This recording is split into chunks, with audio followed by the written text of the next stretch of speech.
بسم اللہ الرحمن الرحیم وصلی اللہ علی النبی الکریم رب اشرح لی صدری ویسر لی امری واحلل عقدۃ من لسانی یفقہوا قولی۔ آج جنوری 2014 کی 5 تاریخ ہے۔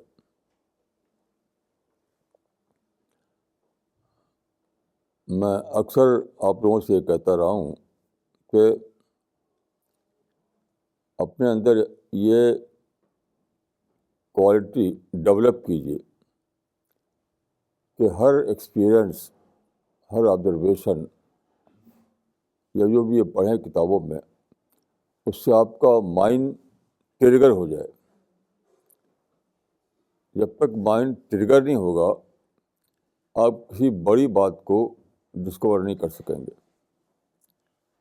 دیکھیے، مائنڈ ہمیشہ ڈورمنٹ اسٹیٹ میں رہتا ہے، یعنی سویا ہوا ہوتا ہے۔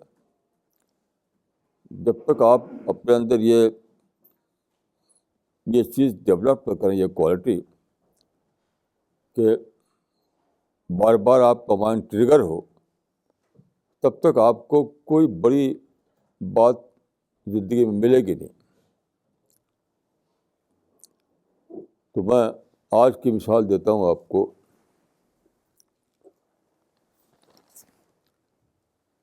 آج کا ہوا کہ آج کا نیوز پیپر جو ہے، انگلش نیوز پیپر، اس میں ایک آئٹم تھا جس کی ٹائٹل دیکھیے، یہ تھا recharge your mind. Recharge your mind.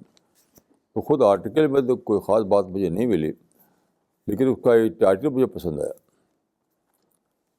Article میں تو اکثر آپ جانتے ہیں کنفیوژن ہی ہوتا ہے، لیکن یہ ٹائٹل بہت اچھا ہے، ریچارج یور مائنڈ۔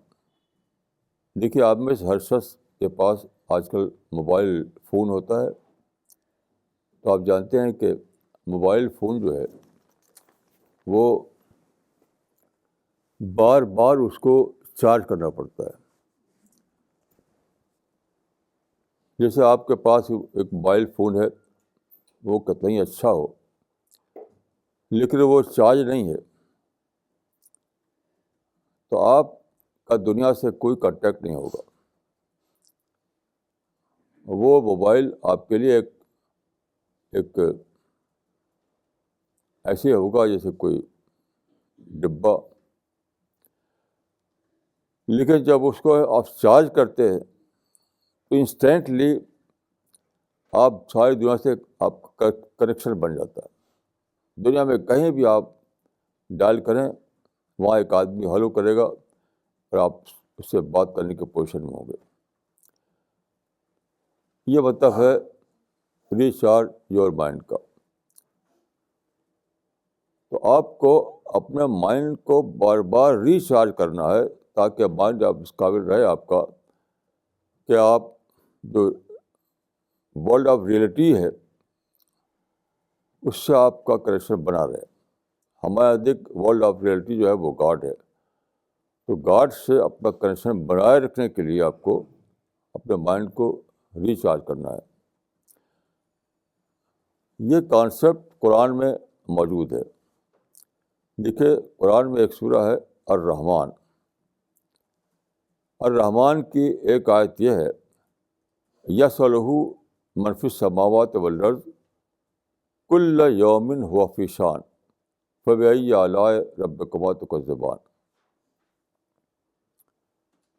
اس کا لٹرل ٹرانسلیشن یہ ہے کہ زمین و آسمان میں جو کچھ ہے سب اس سے مانگتا ہے، اس سے مانگ کر اس کو چیزیں ملتی ہیں جو وہ چاہتا ہے۔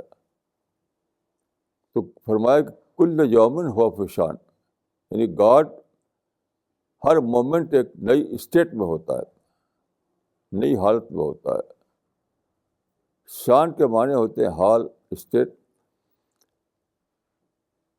تو دیکھیے، یہ جو قرآن کا یہ ورڈ ہے یہ خود خدا کی نسبت سے نہیں ہے. اس کا مطلب نہیں کہ خدا اپنی گلوری کو مینیفیسٹ کرتا ہے ہر مومنٹ یا اپنے آپ کو ایوالو کرتا ہے. یہ سب نہیں مطلب ہے. اس کا مطلب یہ ہے کہ ہر دن ہر مومنٹ خدا پریزنٹ رہتا ہے کہ کوئی انسان اس کو پکارے اور وہ اس کو دے جو وہ چاہتا ہے.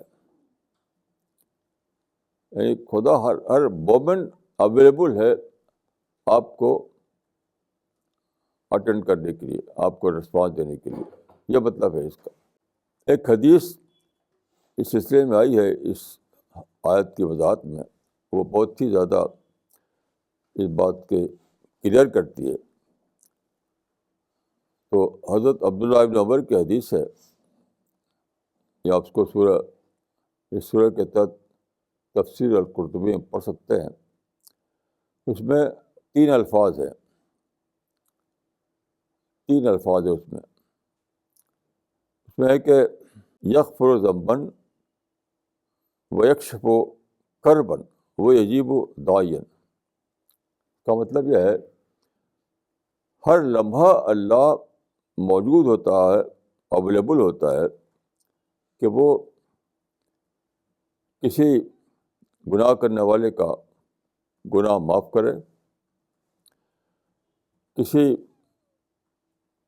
کے پرابلم کو وہ سالو کرے, اور کسی پکارنے والے کی پکار کا جواب دے.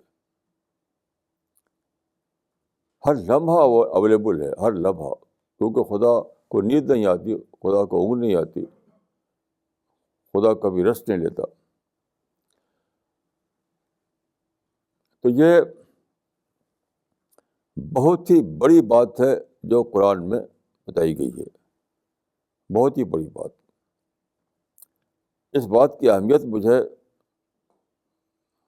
اس طرح سمجھ میں آئی کہ ابھی چند دن ہوئے مجھے ایک صاحب سے ملاقات ہے جو کہتے ہیں سوشل فلاسفرس. وہ ان کا سبجیکٹ تھا سوشل فلاسفی. تو سوشل فلاسفی میں یہ سوال ہوتا ہے کہ انسان کو کیسے مولڈ کیا جائے, انسان کو کیسے بنایا جائے. تو آپ جانتے ہیں کہ سارے لوگ جو ہیں, سارے سوشل فلاسفرس یا ریفارمرس جتنے ہیں, سب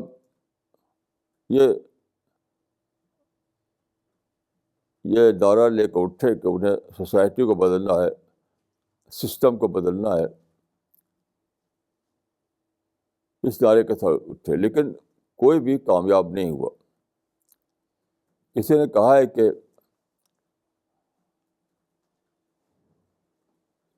ہے کہ جو جتنے ریولیوشن دنیا میں آئے وہ سب کو تھے, وہ ریولیوشن نہ تھے. آل دا ریولیوشنز ور کو rather than ریولیوشن.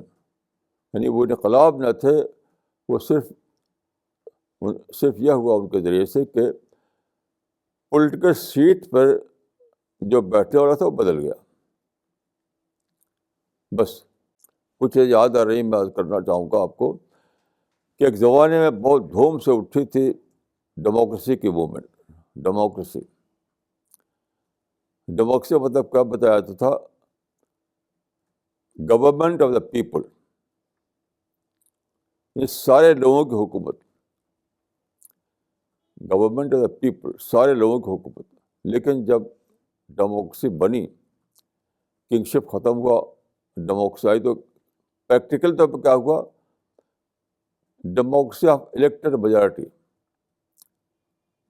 میجارٹی. کئی بار ایسا ہوتا ہے, زیادہ تر ایسا ہی ہوتا ہے کہ مائنارٹی رول کرتے ہیں میجارٹی کے اوپر, کیونکہ الیکٹ ہو گئی ہے وہ. تو نام تو یہ ہے majority, government of the people. لیکن ہوتا کیا ہے, کچھ لوگ جو الیکٹ ہو گئے ہیں, چاہے وہ مائنارٹی کیوں نہ ہو, وہی رول کرتے ہیں. وہ ایسے دیکھیے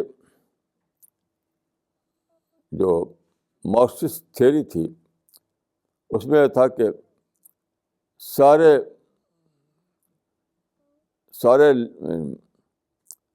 جو لیبر کلاس تھا as oppose to capitalist class, ان کی حکومت. لیکن جب حکومت بنی تو کیا ہوا؟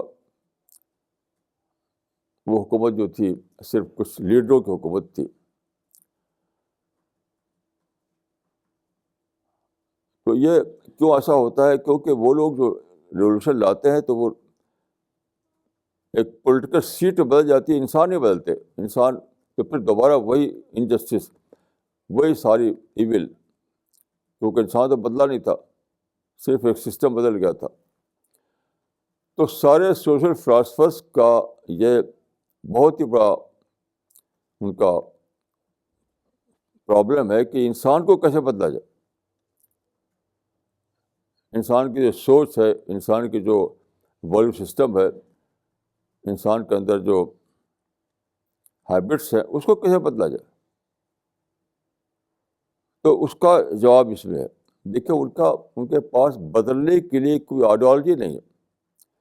آپ دیکھیں جتنے بھی اٹھتے ہیں طریقے، چاہے ڈیموکریسی ہو، چاہے سوشلزم ہو، اور خود ابھی جو مسلم دنیا میں جو طریقے چل رہے ہیں جسٹس کو لے کر، وہ طریقے ہوں، سب کا جو ٹارگیٹ ہوتا ہے وہ کیا ہوتا ہے؟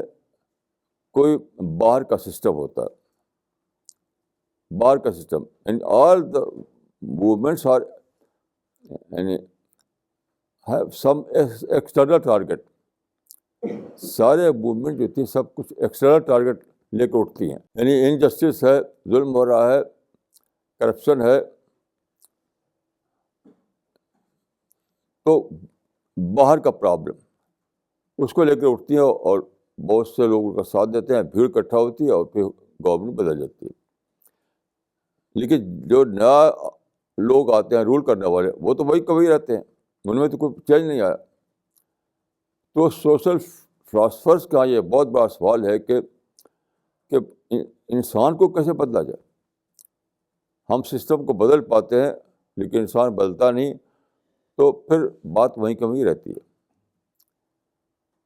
اس کا جواب دیکھیے یہ ہے کہ ان کے پاس کوئی ایسی اسٹرانگ آئیڈیالوجی نہیں ہے جو انسان کو بدلے.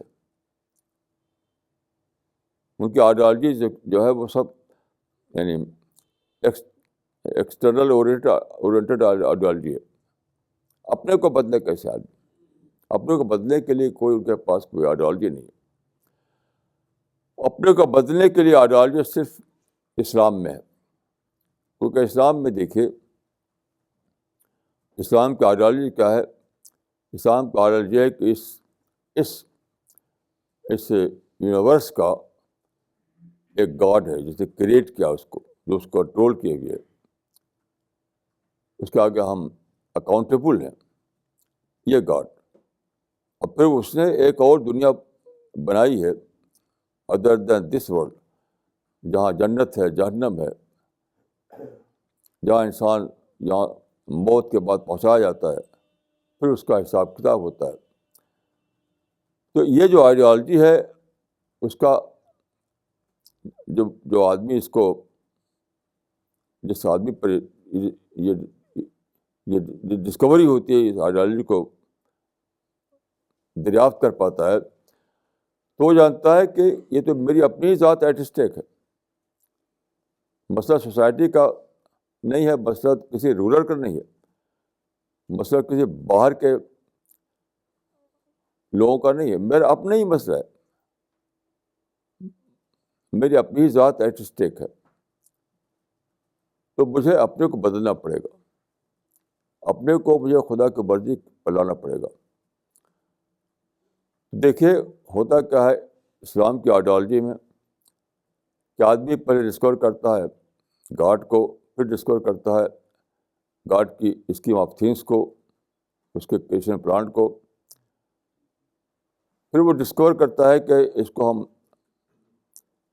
کیسے اپنے اوپر اپلائی کریں، کیسے اپنے آپ کو ہارنس کریں، کیسے اپنے آپ کو چینج کریں. تو یہ آئیڈیالوجی آدمی کو کٹ ٹو سائز بناتی ہے، مین کٹ ٹو سائز. تب جا کر وہ افراد ملتے ہیں جو افراد اگر ان کے ہاتھ میں سسٹم آئے تو وہ صحیح طریقے سے چلائیں. تو یہ افراد کیسے بنتے ہیں؟ یہ افراد کو بنانے کا طریقہ وہی ہے جو میں نے عرض کیا کہ ریچارج یور مائنڈ. ہر لمحہ آپ اپنے آپ کو ایک ایک فوڈ دیتے ہیں، اسپریچول فوڈ. ہر لمحہ آپ کو خدا کی دریافت ہوتی ہے. ہر لمحہ آپ دان پاتے ہیں اب وہ اس ریئلٹی کو جو آپ سے اوپر ہے ہر لمحہ. جیسے میں آپ کو اپنا ایک تجربہ بتاؤں کل کا کہ کس طرح سے انسان خدا سے جڑتا ہے، خدا سے اس کا تعلق قائم ہوتا ہے. میں کل سوچ رہا تھا اپنی کرسی پہ بیٹھا ہوا کہ میں بوڑھا ہو چکا ہوں. اور بوڑھے آدمی کا مطلب یہ ہے کہ موت کے ڈور پر پہنچ چکا ہو. آج شام یا کل صبح سوچتا ہے وہ آدمی کہ میری موت آ سکتی ہے. تو میں نے سوچا کہ موت کیا چیز ہے. ہمیں کچھ پتہ نہیں کہ ہم موت کے بعد کس دنیا میں داخل ہوں گے. یعنی خبر کے طور پر تو ہم لوگ پیغمبر نے بتایا، لیکن اس کو ہم نے دیکھا نہیں. وہ انسین ورلڈ ہے. ایک انسین ورلڈ میں آپ کو ایک جم لینا ہے تو وہاں کیا پیش آئے گا. تو میں نے سوچا کہ اللہ تعالیٰ کا یہ نظام ہے کہ دنیا میں ایک اس کو بار بار ایسے ایکسپیرئنس کرائے جاتے ہیں جس سے اس کی ڈسکوری میں، اس کی ریئلائزیشن میں اضافہ ہو، جس سے باتوں کو سمجھ سکے. اور وہ جو قرآن میں ہے، جو ابھی آیت میں پڑھی آپ کہ انسان اللہ کو پکارتا ہے تو اللہ اس کا جواب دیتا ہے. تو پکارنے کے لیے کوئی آپ کے پاس کوئی فریم ورک ہونا چاہیے، کوئی پوائنٹ آف ریفرنس ہونا چاہیے، تب پکاریں کہ آپ کیسے پکاریں گے. تو جو آپ کی زندگی دنیا میں گزرتی ہے اس میں آپ کو بار بار پوائنٹ آف ریفرنس ملتے ہیں، اس کو لے کر پکارتے ہیں خدا کو، پھر خدا کی بلیسنگ آپ پر طرف آتی ہے. تو کل جب میں سوچ رہا تھا تو مجھے یاد آیا کہ 1984 کا واقعہ. 1984 میں میرا ایک سفر ہوا تھا. تو اس میں ایسا ہوا کہ مجھے ایک ایک ایک ہوائی جہاز کا ایک ٹکٹ ملا. اس میں کچھ بھی نہیں لکھا تھا سوائے اس کے کہ اس میں لکھا ہوا تھا نیو دہلی کیسا بلانکا نیو دہلی. بس یہ فرسٹ کلاس کا ٹکٹ تھا اور اس میں کچھ بھی پتہ نہیں تھا یہ کہاں کس جگہ مجھے بلایا گیا ہے، وہاں کیا واقعہ ہے، کیا کانفرنس ہے، کچھ بھی نہیں. نہ کوئی لیٹر نہیں. یعنی اس ٹکٹ کے ساتھ کوئی لیٹر میرے پاس نہیں تھا. اچھا اس وقت میں نہیں جانتا تھا کیسا بلانکا کہاں ہے. 1984 میں مجھے پتہ نہیں تھا کیسا بلانکا کہاں ہے، دنیا کس حصے میں. بالکل یعنی this name was quite unknown to me. تو اب میں سوچتا تھا کیا کروں. تو چونکہ میرے پاس ایک ٹکٹ تھا، ریٹرن ٹکٹ، تو سوچتا تھا کہ چلو بھائی وہاں سے واپس آ جائیں گے اگر وہاں کوئی کچھ نہیں ہوا تو بالکل اسی حالت میں گیا ایئرپورٹ پر اور جہاز میں بیٹھ گیا بورڈنگ کارڈ لے کر کے. ہر لمحہ میں سوچتا تھا کہ کہاں اترے گا جہاز، کہاں جائے گا، کیسا بلانکا کیا چیز ہے. تو آخر کار جب بیچ میں ایک جگہ یعنی جہاز بدلنا تھا، آخر کار جب یہ اناؤنس کیا ایئر نے کہ ہم اب کیسا بلانکا میں اترنے والے ہیں، تو میرے دل کی دھڑکن تیز ہو گئی کہ پتہ نہیں کیا ہوگا وہاں. اچھا اس کے بعد جب اترا میں ایئرپورٹ پر مجھے ریسیو کرنے کے لیے کوئی آدمی موجود نہیں تھا. اب مجھے اور پریشانی ہوئی. میں سوچتا تھا کہ شاید جو لوگ جنہوں نے مجھے بلایا ہے وہ موجود ہوں وہاں. تو پریشانی کے عالم میں ایئرپورٹ کی بلڈنگ کے باہر آیا. اب ادھر ادھر دیکھ رہا ہوں تو سامنے ایک شخص تھا, تھوڑی ہلکی داڑھی تھی اس کی, وہ لگتا تھا دیکھنے میں کہ انڈیا یا پاکستان کا آدمی ہے وہ. تو میری طرف بڑھا وہ, اور اردو میں بات. وہاں پر سب لوگ فرینچ میں بولتے تھے. ایئرپورٹ پر جتنے لوگ بھی تھے سب فرینچ میں بولتے تھے, نہ انگلش میں نہ عربک میں. تو سمجھ نہیں تھا کہ میں کس سے بات کروں. وہ آدمی میرے پاس آیا, وہ اردو بولا. وہ اس نے بتایا کہ میں پاکستان کا ہوں, یہاں میں کچھ جاب میرا ہے یہاں پر. تو میں نے اس سے کہا کہ میرے پاس ایسا ٹکٹ آیا تھا, میں یہاں پر آ گیا, مجھے کچھ پتہ نہیں کہ میں کہاں جاؤں, کس نے مجھے بلایا. تو مجھے وہ لے کر کے پولیس کے وہاں پر ایک کنٹرول روم تھا اس میں پولیس کا, وہاں پر لے گیا مجھے. وہ فرینچ میں بات کیا اس سے, پولیس والے سے. تو پولیس والے نے بتایا کہ ہمیں کچھ پتہ نہیں ہے, صرف ایک کانفرنس ہو رہی ہے فلاں ہوٹل میں, اس سے زیادہ آپ کچھ نہیں بتا سکتے. آپ ایک ہوٹل کا نام لیا اس نے, ایک کانفرنس ہو رہی ہے, وہ عربوں کی کانفرنس تھی وہ.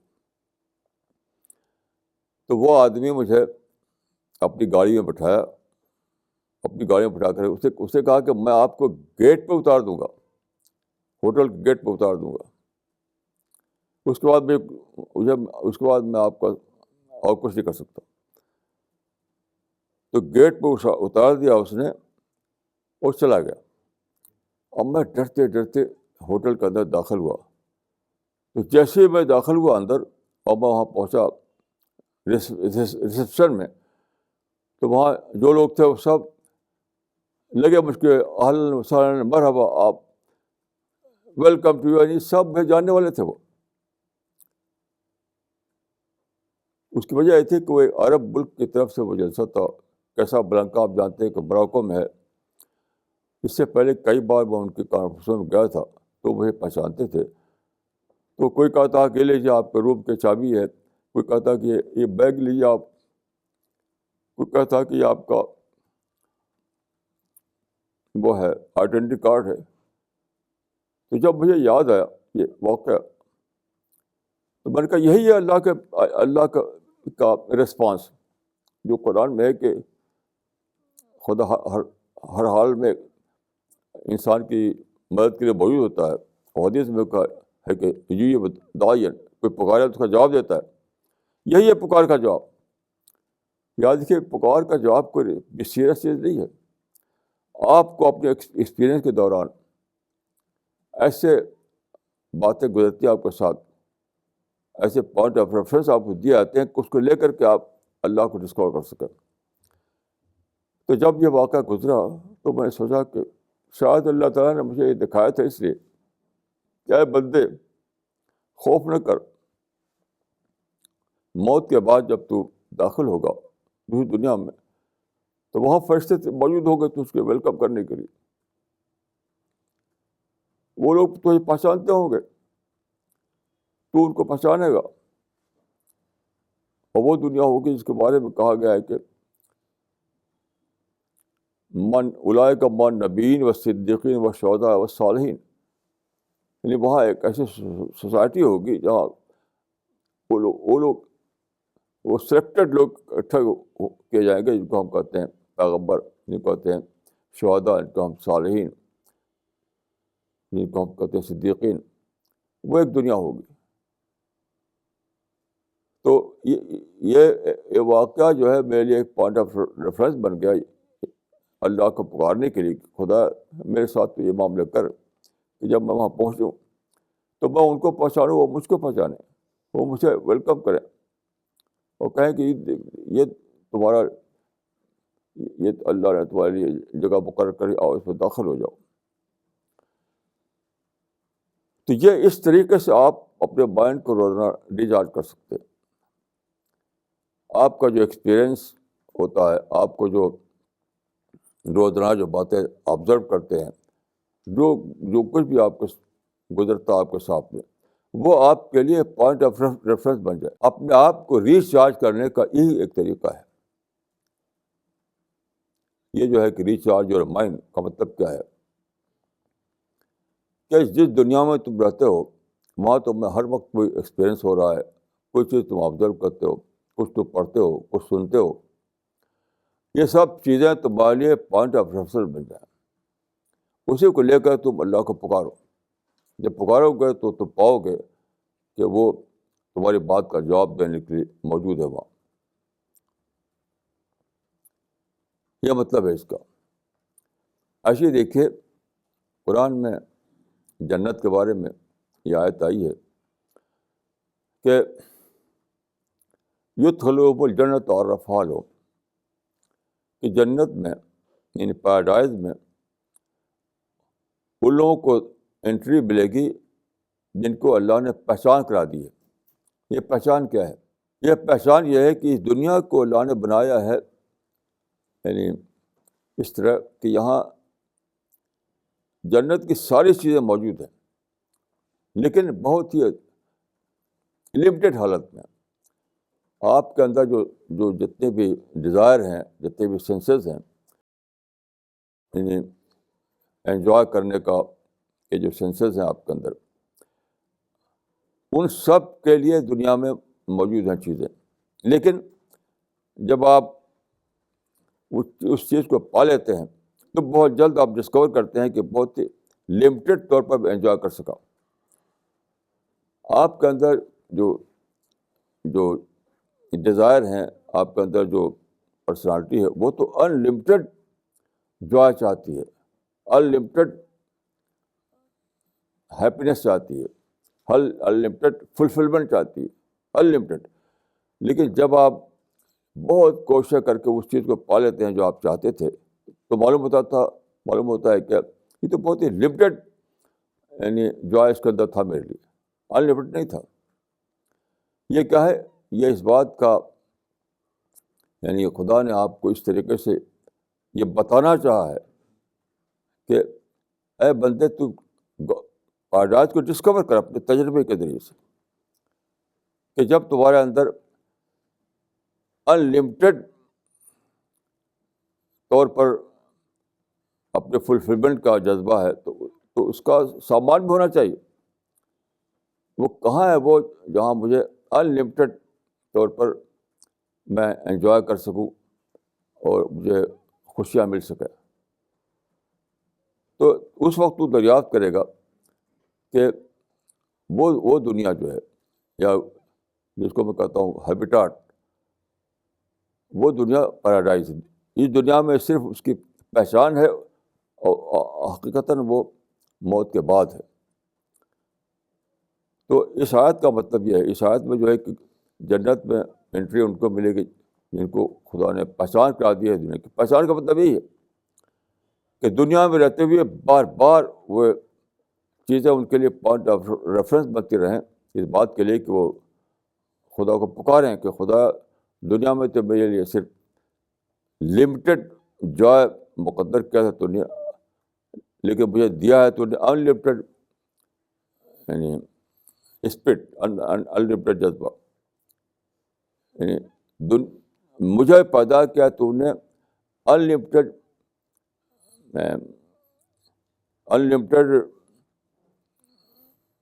مائنڈ کے ساتھ. چیزوں کو میں ان لمیٹڈ طور پر چاہتا ہوں حاصل کرنا، لیکن جو چیز جو اویلیبل دنیا میں ہے وہ تو سب لمیٹڈ ہے. تو خدا کہاں ہے وہ؟ تو وہ آپ کو قرآن آپ جب پڑھتے ہیں تو معلوم ہوتا ہے کہ وہ تو جنت میں ہے. تو پھر یہ چیز آپ کے لیے پوائنٹ آف ریفرنس بن جاتی ہے. دنیا میں لمیٹڈ ایکسپیرئنس آپ کے لیے پوائنٹ آف ریفرنس بن جاتا ہے کہ آپ ان لمیٹڈ پیراڈائز کے لیے پکاریں اللہ کو کہ مجھے اس میں سیٹ دے دے. یہ اس طرح کی زندگی جب گزارے گے آپ، تب آپ اپنے آپ کو ریچارج کر رہے ہیں روزانہ، اور پھر آپ کے اندر وہ پرسنالٹی بن رہی ہے، وہ پرسنالٹی بن رہی جو مطلوب ہے. اسی کو میں نے کہا تھا کہ سوشل فلاسفرس کو یہ معلوم ہی نہیں کہ ان کے پاس کوئی ایسی آئیڈیالوجی نہیں ہے جو انسان کے اندر ایسا کوئی ٹرانسفارمیشن لائے، ان کے اندر کوئی چینج لائے اس معنی میں ٹوٹل چینج. تو وہ یعنی ایکسٹرنل سسٹم کو توڑ پاتے ہیں اور انسان کو بدل نہیں پاتے. تو انسان کو بدلنے کے لیے ضروری ہے ایسی اسٹرانگ آئیڈیالوجی. لیکن ایسی اسٹرانگ آئیڈیالوجی صرف وہی ہو سکتی ہے جو آخرت پر بیس کرتی ہو, جو جنت پر بیس کرتی ہو, جس میں سینٹرل آئیڈیا خدا کو حاصل ہو, جس میں خدا جو ہے اس کی بنیاد پر ساری چیزیں ہو رہی ہوں. یہ ہے اسٹرانگ آئیڈیالوجی. تو اسٹرانگ آئیڈیالوجی جب تک نہیں ہوگی آپ کے اندر, وہ پرسنالٹی ڈیولپ نہیں کرے گی جس کے اندر پازیٹیو تھنکنگ ہو, جس کے اندر کمپیشن ہو, جس کے اندر آنیسٹی ہو, جس کے اندر ڈسپلن ہو, جس کے اندر فرسناسی ہو. یہ سب چیزیں it requires an strong ideology. اور وہ ان کے پاس ہے نہیں, تو وہ اس میں سارے جتنے سوشل فلاسفرس ہیں ان کا جو سب سے بڑا پرابلم یہ ہے کہ آپ کیسے انسان کو بدلیں. تو بدلو کیسے؟ تمہارے پاس ایسی آئیڈیالوجی نہیں جو انسان کو بدلنے والی ہو. تو چیز یہ ہے کہ آپ کو ایسی آئیڈیالوجی چاہیے جو آپ کے اپنے کو ایڈریس کرے, اپنے کو ایڈریس کرے. آپ کا جو آئیڈیالوجی ہے وہ صرف باہر کو ٹارگیٹ کرنے کے لیے ہے. باہر جو انجسٹس ہے, باہر جو ظلم ہے, اس کے خلاف آپ تقریر کرتے ہیں. تو میں سمجھتا ہوں کہ یہ جو جڑ کی بات ہے وہ یہ ہے کہ آپ اس بات کو جانیں کہ اس دنیا میں آپ کے لیے جو آپ کا جو کرنا ہے وہ یہ کہ آپ اپنی پرسنالٹی کو اس طرح ڈیولپ کر سکیں, اپنے آپ کو اس طرح سے پریپیئر کر سکیں کہ آپ کے اندر وہ شخصیت بنے جو شخصیت ڈیزرو کرے پیدائش میں داخلے کے لیے. اور یہ ہوتا ہے اس طریقے سے کہ آپ روزانہ اپنے آپ کو چارج کر سکیں. روزانہ آپ جو آس پاس کے آپ کے واقعات گزرتے ہیں ان سے آپ کا مائنڈ ٹریگر ہو, پھر آپ اپنے کو چارج کریں, پھر آپ کو ڈیوائن فوڈ ملتا رہے, پھر آپ اپنی ڈیکنڈیشننگ کرتے رہیں, اپنا آپ کو پریپیئر کرتے رہیں. یہ سب ایک پروسیس ہے جو روزانہ چلتا ہے. یہ پروسیس جب آپ کے اندر چل رہا ہو تب یہ ممکن ہے کہ آپ کے اندر وہ پرسنالٹی بنے, ورنہ وہ پرسنالٹی بن نہیں سکتی. تو یہ صرف سیکولر ورلڈ کی بات نہیں بلکہ مسلم ورلڈ کی بات بھی ہے کہ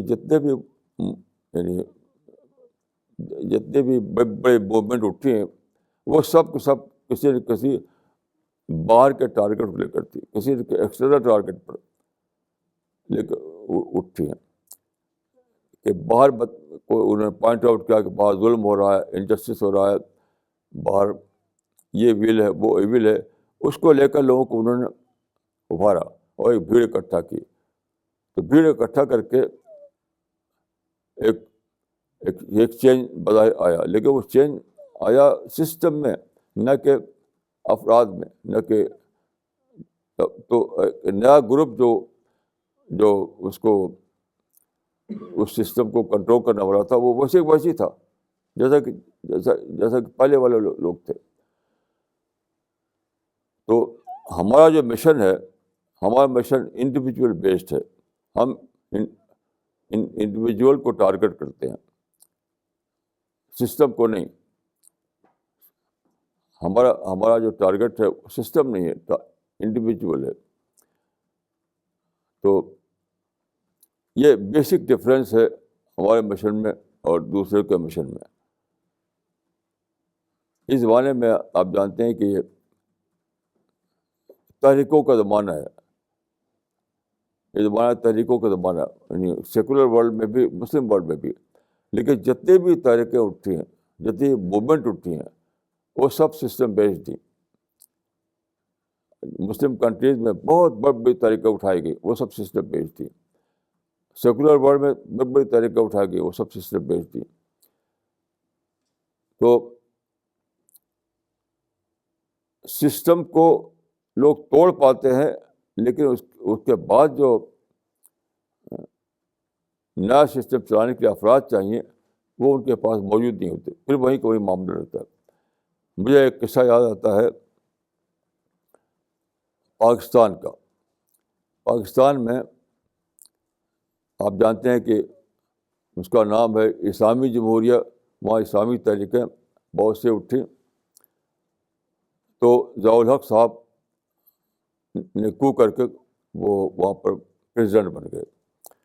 انہوں نے یہ اعلان کیا تھا کہ ہم پاکستان میں اسلامی نظام لائیں گے.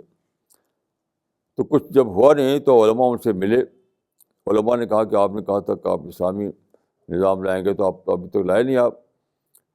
تو انہوں نے علماء سے کہا کہ مجھ کو آپ 200 ایسا آدمی دے دیجیے جو پرچیزبل نہ ہو، جو نان پرچیزبل ہو، جن کو خریدا نہ جا سکے، تو میں ابھی اسلامی نظام کام کر دیتا ہوں.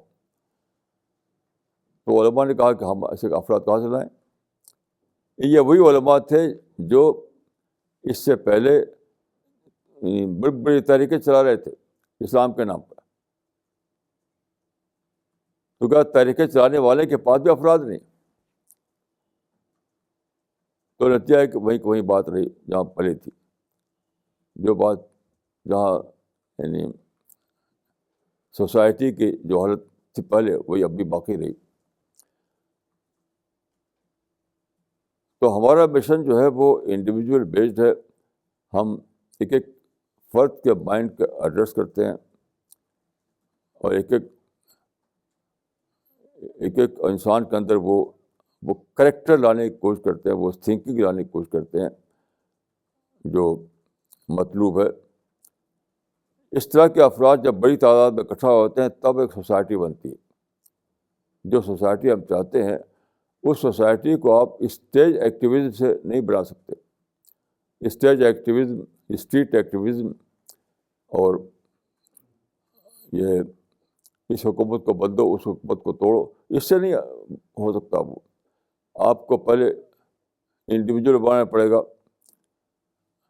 جب بڑی تعداد میں ایسے انڈیویجول بن جائیں گے تب ایسا ہوگا کہ سوسائٹی میں چینج آئے گا اور پھر سسٹم میں چینج آئے گا، ورنہ کچھ نہیں ہو سکتا.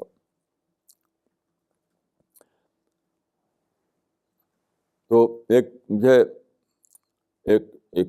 ایک مثال یاد آتی ہے. آپ کو معلوم ہے کہ اگر آپ پہاڑوں پر گئے ہوں گے تو پہاڑوں پر جو ویلی ہوتی ہے، یعنی پہاڑ کے نیچے جو دامن ہوتا ہے جس کو کہتے ہیں ویلی، میدان جو ہوتا ہے، وہاں پر آپ دیکھیں کہ بہت چھوٹے چھوٹے پتھر پڑے ہوئے ہیں. سب پتھر گول ہوتے ہیں. گول کا مطلب ایک دم راؤنڈ نہیں لیکن سیمی راؤنڈ، چھوٹے چھوٹے چھوٹے بے شمار پتھر. یہ کیا ہے؟ یہ اوپر سے جو گلیشیئر ہوتا ہے، اوپر جو برف ہوتی ہے وہ پگھلتی ہے تو پانی یعنی اسٹریم بہتا ہے اوپر سے نیچے کی طرف. تو جب یہ پانی بہتا ہے تو وہ اپنے ساتھ بہت سے پتھروں کو ٹکڑے لے کے چلتا ہے، جو کہتے ہیں راک اسٹونس. راک اسٹونس اس کے دھارے بنا شروع ہوتے ہیں. اوپر سے نیچے تک پہنچنے کے لیے تقریباً 1000 میٹر کا راستہ طے کرتے ہیں. وہ گلیشیئر سے نیچے پہنچنے کے لیے یہ راک اسٹونس ہوتے ہیں، وہ تقریباً 1000 میٹر کا راستہ طے کرتے ہیں. اس بیچ میں وہ جگہ سے ان کو ٹکراتے ہیں، پانی کے دھارا ان کو پڑتا ہے تو مولڈ ہوتے رہتے ہیں. نیچے پہنچتے پہنچتے وہ گول ہو جاتے ہیں. جب چلتے ہیں تو گول نہیں ہوتے، نیچے پہنچ کے گول ہو جاتے ہیں. یہ نیچر میں ایک مثال دی گئی ہے آپ کو کہ کس طرح سے تم اپنے آپ کو بناؤ. ایک نیچر میں ایک السٹریشن دیا گیا ہے. یعنی راک اسٹونز جو ہیں وہ تو فزیکل لا کے تحت بنتے ہیں، فزیکل پروسیس کے تحت بنتے ہیں. اور انسان جو ہے وہ بنتا ہے خود اپنے اندر ایک انٹلیکچوئل پروسیس جاری کر کے. ایک پتھر کو مولڈ کرنے کے لیے ایک نیچرل پروسیس چاہیے.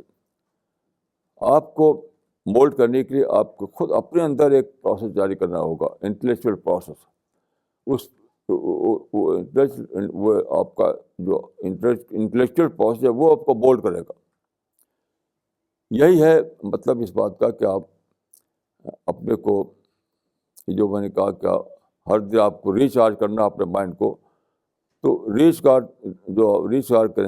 کرنا ہے یا اپنے کو ڈیکنڈیشن کرنا ہے، یہ سب ایک پروسیس ہے، انٹلیکچوئل پروسیس. اسی کے تھرو آپ کے اندر پرسنالٹی بنتی ہے. ہر وقت آپ انٹراسپیکشن کرتے ہیں، ہر وقت آپ باہر کے ایکسپیرئنس کو سے کوئی چیز انفر کرتے ہیں، ہر وقت آپ کو جو آبزرویشن ہوتے ہیں اس میں سے کچھ آپ کوئی بات نکالتے ہیں. یہ ایک پروسیس ہے، سوچنے کا پروسیس. اس پروسیس کے دوران آپ کی پرسنالٹی مولڈ ہوتی رہتی ہے. تو کبھی آپ نگیٹو آئٹم سے پازیٹیو آئٹم ایکسٹریکٹ کرتے ہیں، کبھی ہیٹ کے موقع پر آپ اپنے آپ کو، اپنے اندر کمپیشن کی اسپرٹ پیدا کرتے ہیں. یعنی مختلف قسم کے حالات میں اپنے اندر آپ وہ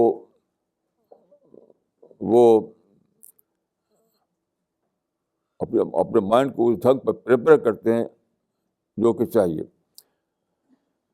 تو جتنا زیادہ آپ کو یقین ہوگا خدا کی ذات پر، جتنا زیادہ یقین ہوگا آپ کو جنت و جہنم پر، جتنا زیادہ یقین ہوگا آپ کو موت پر، کہ موت کے بعد جو آنے والی دنیا اس پر، اتنا ہی زیادہ آپ کے اندر یہ پروسیس ایکٹیو ہو جائے گا.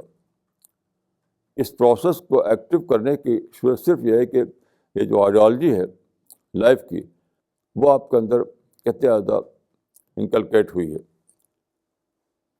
اس کے بغیر یہ پروسیس آپ کے اندر ایکٹیو نہیں ہو سکتا ہے.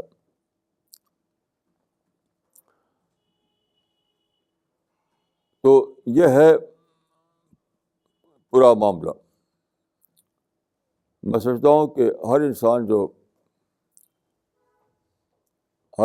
جو پیدا ہوا ہے اس کو یہ سوچنا ہے کہ مجھے مرنا ہے.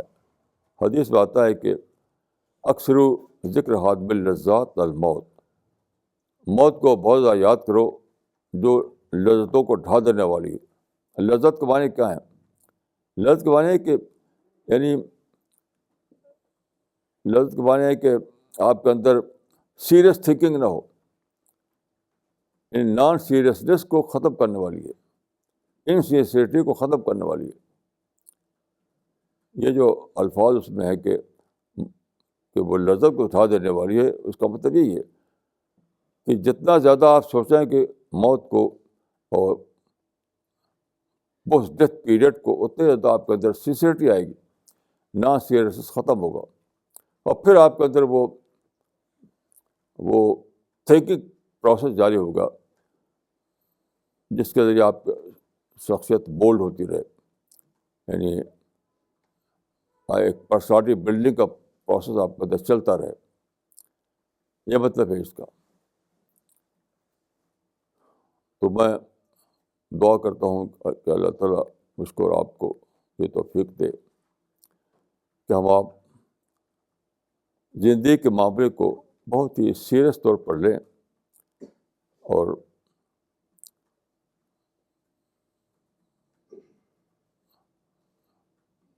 بے خبری میں زندگی نہ گزاریں. لوگ عام طور پر بغیر سوچ سمجھے زندگی گزارتے ہیں، یہاں تک کہ ان کو موت آتی ہے تو اچانک دیکھتے ہیں کہ معاملہ تو کچھ اور تھا. ہم موت سے پہلے کچھ اور سمجھتے تھے، یہاں تو معاملہ کچھ اور ہے. تو میں یہی دعا کرتا ہوں کہ مجھ کو اور آپ کو اللہ تعالیٰ اس معاملے میں بہت زیادہ سیریس ڈھنگ پر سوچنے کی توفیق دے. ہم اپنے کو اس قابل بنائیں کہ موت کے بعد ہم جب پہنچیں ایٹرنل ورلڈ میں تو وہاں جیسا کہ میں نے عرض کیا، وہاں ہمیں ویلکم کیا جائے، ہر طرف سے ہم کو ویلکم ٹو یو کے الفاظ ہم سنائی دیں. ہمیں اقول قولی ھذا واستغفر اللہ لی ولکم اجمعین.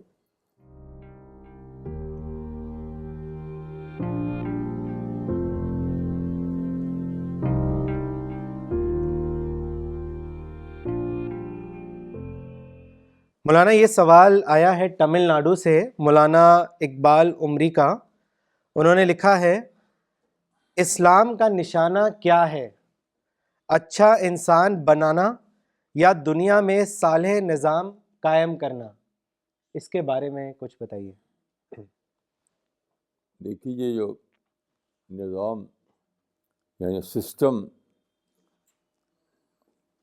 کو امپلیمنٹ کرنے والی بات ہے، تو سارے قرآن میں کہیں ایک بھی آیت ایسی نہیں ہے کہ کہا گیا ہو کہ تم کو ایک سسٹم دیا گیا ہے اس کو امپلیمنٹ کرو، کہیں بھی نہیں۔ سارا یہ ہے کہ قرآن میں سارا فوکس اس بات پر ہے کہ انسان کو یہ بتانا کہ تم اپنے آپ کو اس طرح ڈیولپ کرو کہ تم موت کے بعد جو دنیا آنے والی ہے وہاں پر پیراڈائز میں تم کو انٹری مل سکے، اس کے لیے تم ایک ڈیزرونگ کینڈیڈیٹ کے طور پر یہاں پر ڈیولپ کرو، بس یہی ہے۔ باقی جو کچھ یہ ہیں وہ ریلیٹیو ہیں۔ دیکھیے اسلام میں ایک چیز ہے ریئل، ایک ہے ریلیٹیو۔ تو ریئل چیز ہے یہ کہ آدمی اپنے آپ کو ڈیولپ کرے۔ ریلیٹیو بات یہ ہے کہ اگر بہت سے لوگ اس طرح کے ہو جائے تو ایک فیملی نہیں بنے گی، ایک سوسائٹی نہیں بنے گی، ایک سسٹم نئے قسم کا بنے گا، مگر یہ ریلیٹیو ہے۔ یعنی مطلب کہ اگر ایسا ہو کہ بہت سے لوگ اس طرح کا تیار ہو جائے تو وہ بھی ہو جائے گا، لیکن اصل تو فرد ہے۔ اسی لیے قرآن میں کہا گیا وَأُخْرَىٰ تُحِبُّونَہَا، اس کو سیکنڈری بتایا گیا ہے، اس سسٹم کو سیکنڈری بتایا گیا ہے اور مین کو پرائمری بتایا گیا ہے۔ یہ بہت کلیئر ہے قرآن مجید میں۔ جو آدمی بھی اپنے مائنڈ کو یعنی باعث سے خالی ہو کر پڑھے گا، پھر آکوپیشن کے بغیر پڑھے گا، تو یہ بات بہت آسانی سے وہ سمجھ لے گا۔ مولانا ان کا ایک اور سوال ہے، انہوں نے لکھا ہے، مولانا ایک صاحب نے کہا کہ الرسالہ مشن کو اجتماعی مسائل سے دلچسپی نہیں ہے۔ انہوں نے یہ بھی کہا کہ یہ مشن انڈیا کے لیے تو صحیح ہے لیکن ساری دنیا کے لیے صرف دعوت اور امن والی ایکٹیویٹی ممکن نہیں ہے۔ مولانا اس پر کچھ فرمائیں۔ دیکھیے یہ سوچ جو ہے اس میں غلطی کیا ہے؟ یہ سوچ اپنے مائنڈ سیٹ کو لے کر کے ہے۔ ان کے مائنڈ میں ایک ماڈل ہے، اس ماڈل کو لے کر یہ بول رہے ہیں۔ ان سے آپ پوچھیے کہ کیا انہوں نے کبھی ایسا کیا کہ اپنے مائنڈ کو پوری آکوپیشن سے خالی کر کے پورے قرآن کو پڑھا انہوں نے اے زیڈ تک کہ دیکھے قرآن کیا بتاتا ہے؟ تو انڈیا ہو چاہے امریکہ ہو، قرآن میں فرق نہیں ہے، یہاں بھی وہی کرنا ہے جو وہاں کرنا ہے۔ تو میں نے اللہ کے فضل سے بار بار قرآن کو پڑھا ہے اس نظریے سے کہ قرآن خود کیا کہتا ہے، اپنے مائنڈ سیٹ کو لے کر نہیں۔ تو میں نے یہی پایا ہے کہ قرآن میں جو بات کہی گئی ہے وہ سب سے زیادہ جو قرآن میں آپ پائیں گے، کوئی بھی پیج کھولیں تو میں اپنے لفظوں میں کہوں گا کہ خالق کے کریشن پلان کو بتانے کے لیے کہ دنیا یہ بنائی گئی ہے تمہارے لیے، تم یہاں ہمیشہ نہیں رہو گے، تم کو مرنا ہے، یہ تمہارا یہ ہیبیٹاٹ نہیں ہے، یہ تمہارا مستقل ابوڈ نہیں ہے۔ اپنے کو تیار کرو کہ اگلی دنیا جو تمہارا ہیبیٹاٹ ہے، تمہارا ایٹرنل ابوڈ ہے، وہاں کے لیے تم ڈیزرو کرو کہ وہاں تمہیں سیٹل کیا جا سکے۔ یہ سارے قرآن میں یہ چیز بھری ہوئی ہے۔ کوئی آدمی جو اس سے انکار کرتا ہے اس کو چاہیے کہ قرآن کی کوئی آیت بتائے۔ تو لوگ قرآن کی آیت کو نہیں بتاتے، اپنے مائنڈ سیٹ کو لے کر بولتے ہیں۔ ظاہر ہے کسی کے مائنڈ سیٹ کا کوئی سے کوئی بات ثابت نہیں ہوتی۔ کسی کا مائنڈ سیٹ جو ہے وہ کوئی آتھینٹک چیز نہیں کہ اس کو لے کر ہم رائے بنائیں. جب تک آپ ایک مشہور عالم کا قول ہے کہ ایتونی شیئم من کتاب اللہ حتی اقول، کہ قرآن کی کوئی آیت لے کے آؤ تب میں تو جواب دوں گا. ایسے کیسے جواب دوں؟ تو اپنے مائنڈ سیٹ سے بول رہے ہو تو میں اس کا جواب کیا دوں گا؟ ایتونی شیئم من کتاب اللہ حتی اقول، لاؤ کوئی قرآن مجید کا کوئی آیت. تو یہ جو لوگ اس طرح کی باتیں بولتے ہیں ان کو چاہیے کہ وہ قرآن کی آیت پیش کریں، پھر میں اس کا بتاؤں کہ اس کا مطلب کیا ہے. جیسے ایک مثال دیتا ہوں میں کہ قرآن کی آیتوں کو لوگ غلط طور پر ریفر کرتے ہیں. مثلاً دیکھیے، قرآن میں ایک آیت ہے کونوا قوامین بالقسط، یعنی اے لوگو تم قسط پر قائم ہونے والے بنو. کونوا قوامین بالقسط، قسط مطلب ہوتا ہے جسٹس، عدل. جسٹس کو فالو کرنے والے بنو. اے لوگو تم جسٹس کو فالو کرنے والے بنو. اب اس کو انہوں نے کیا کیا، یہ پیسو سینس میں ایکٹیو سینس بنا دیا اس کو، کہ تم دنیا میں جھنڈا اٹھاؤ جسٹس کا، دنیا میں جسٹس قائم کرو. یہ ہے ہی نہیں اس آیت میں. وہ آیت جو ہے وہ پیسو سینس میں ہے، ایکٹیو سینس میں نہیں ہے. یعنی اپنے آپ کو تم خود فالو کرو جسٹس کو، تم خود اپنے آپ کو ایک جسٹ انسان کے طور پر ڈیولپ کرو. تو کوئی ایسی آیت بتایا مجھے جہاں لکھا ہو کہ تم کو یہ کام کرنا ہے کہ جسٹس کا سسٹم، جسٹس کا نظام دنیا میں قائم کرنا. یہ کون سی آیت ہے؟ ایسی کوئی آیت نہیں. ایسی دیکھیے قرآن میں ہے کہ انا ارسلنا رسولنا بالبینات وانزلنا معهم الکتاب والمیزان لیقوم الناس بالقسط. یعنی پیغمبر کے ذریعے اللہ نے بھیجا ہدایت، لیقوم الناس بالقسط، یعنی تاکہ لوگ قسط کو فالو کریں، لوگ جسٹس کو فالو کریں. تو جسٹس کو فالو کریے تو آیتیں بہت موجود ہے قرآن مجید میں، لیکن یہ کہا ہے کہ جسٹس ایک بطور سسٹم کے دنیا میں نافذ کرو، حکومتوں کو توڑو، نظام کو بدلو. یہ تو کہیں ہے نہیں. تو جب تک کوئی آدمی اس طرح کی آیت پر یعنی نہ بتائے تب تک اس کے بعد جو ہے ویلڈ نہیں ہوگی، انویلڈ ہوگی. مولانا اگلا سوال چنئی سے آیا ہے مولانا الیاس کا. انہوں نے لکھا ہے، مولانا ان your book Tajdeed Deen page number 10 you have written اب ضرورت ہے کہ حدیث کو خود ایک مستقل علم کی حیثیت سے پڑھانے کا رواج ڈالا جائے. مولانا please explain the meaning of this statement with an example. دیکھیں وہ جو اسٹیٹمنٹ ہے تو ایسا ہو گیا ہے بعد کے زمانے میں ایسا ہوگا کہ حدیث کو فقہ کے تابع کر دیا گا. یعنی پہلے فقہ، اس کے بعد حدیث. فقہ میں کچھ مسئلے بنائے اور حدیث سے اس کو نکالنے لگے. تو میں نے یہ کہا ہے کہ یہ putting the cart before the horse ہے. یعنی حدیث کو یہ درجہ دینا چاہیے کہ فقہ اس کے تابع ہو. الٹا کر دیا گیا. اس کے وجہ مثالیں دی اس کتاب میں، آپ پڑھ لیجیے اس کو. آپ نے شاید اس کو غور سے نہیں پڑھا. اسی کتاب میں مثال مل جائے گی آپ کو دوبارہ اگر پڑھیں آپ تو. مولانا اگلا سوال لینے سے پہلے ایک کامنٹ پڑھنا چاہیں گے، اور کامنٹ کے ساتھ ہی ایک سوال بھی ہے جو مس گلزیبہ احمد نے میری لینڈ USA سے بھیجا ہے. انہوں نے لکھا ہے، مولانا in one of your talk فکری کتابوں میں وضو کیوں نہیں ہوتا؟ This talk give me an answer to one of the question that I had. مولانا صاحب knows the معرفت of the meaning. Yesterday I was reading September 2004 Al-Risala.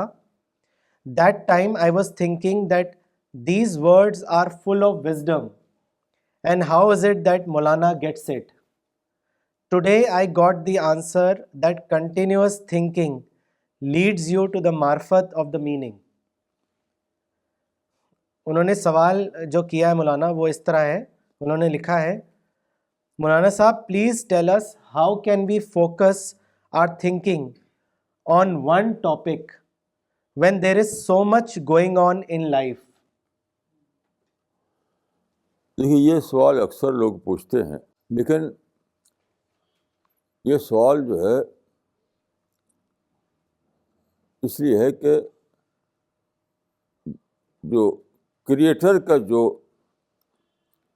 کی اپنی جو اسکیم آف تھنگس ہے یا اس کا جو کریشن پلان ہے اس کو نہ سمجھنے کی وجہ سے.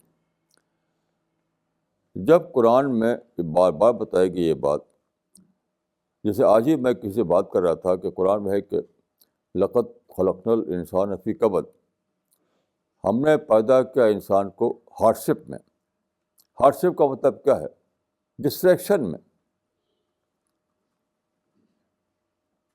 آج کل کے زبان میں اگر بدل کر میں کہوں تو اس کا مطلب ہے کہ انسان کو ہم نے پیدا کیا ایسی دنیا میں جہاں ہر وقت ڈسٹریکشن ہو. یہ تو جو کسی پلان ہے اسی کا پارٹ ہے, اس کو بدل تو سکتے نہیں آپ,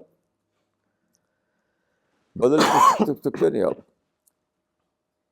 تو خدا نے جو کبد کا لفظ استعمال کیا کہ ہارڈشپ میں پیدا کیا, تو یہ کوئی خدا کو ہم سے کوئی دشمنی نہیں ہے, کیونکہ انسان کو اس طرح بنایا گیا ہے کہ اس کی جتنی کوالٹیز ہیں وہ سب ڈورمنٹ پوزیشن میں ہوتی ہیں, یعنی خوابیدہ حالت میں. اس کو انفولڈ کرنے کے لیے ضرورت ہوئی تھی کہ اس کو شاک ٹریٹمنٹ دیا جائے. ایک ہی راستہ ہے انسان کو, یعنی انسان کی کوالٹیز کو ڈیولپ کرنے کے لیے کہ اس کو شاک لگے. اور میں ایک حدیث آپ کو سناتا ہوں, ان اللہ اذا احب قوما ابتلاهم, اللہ جب کسی انسان کو محبوب رکھتا ہے تو اس کو وہ مصیبتوں میں ڈال دیتا ہے. اس کا مطلب کیا ہے؟ انسان کو جب پیدا کیا گیا اس طریقے سے کہ اس کو انفولڈ کرنے کے لیے شاک کی ضرورت ہو, تو وہ شاک تو لگے گا, یہی اس کے لیے بلیسنگ ہوگی. کیونکہ شاک نہیں لگے گا تو اس کے انفولڈ نہیں ہوں گے اسی چیزیں. جیسے میں نے ایک مثال دی کہ راک اسٹونس جو ہے وہ بولڈ ہوتے ہیں اسٹریم میں بہتے ہوئے. انسان کو اپنے آپ کو بولڈ کرنا ہے اپنے اندر سیلف کریٹڈ پروسیس کے ذریعے سے. اس کو تو ہمیں فیس کرنا ہے. جس ورلڈ آف ڈسٹریکشنس ہی میں ہمیں پیدا کیا گیا ہے اور اس کو ہمیں فیس کرنا ہے, یعنی اپنے کو ڈسٹریکشن سے بچانا ہے. اسی پر تو جنت ہے, اسی پر تو ریوارڈ ہے, اسی پر تو ہمارا انٹلیکچوئل پروسیس تیز ہوتا ہے. اس میں کوئی اسکیپ نہیں ہے. یہ ممکن نہیں ہے کہ ہم ایسی دنیا پا سکیں جہاں ڈسٹریکشن نہ ہو. وہ تو رہے گی. مولانا اگلا سوال چنئی سے آیا ہے, پیر محمد صاحب کا. انہوں نے لکھا ہے, Maulana my neighbours greet me in New Year, what should I do? Can I greet them back as some of my Muslim friends say that greetings in the New Year is حرام؟ استغفر اللہ, یہ ایسا بولنا تو ضرور حرام ہے. گریٹنگ حرام نہیں ہے, ایسا بولنا ضرور حرام ہے. آپ ضرور ان کو بات دیجیے جسے وہ آپ کو دے رہے ہیں, اور اللہ کا شکر ادا کیجیے کہ ایک اور سال ملا آپ کو دنیا میں کام کرنے کا. یہ تو بہت اچھی بات ہے. جو لوگ کہتے ہیں کہ حرام ہے وہ بلا شبہ خود ایک حرام فعل میں مبتلا ہے ایسا کہہ کر کے, کیونکہ وہ ایسی بات بول رہے ہیں جس کو خدا نے انہیں یعنی اجازت نہیں دی ہے.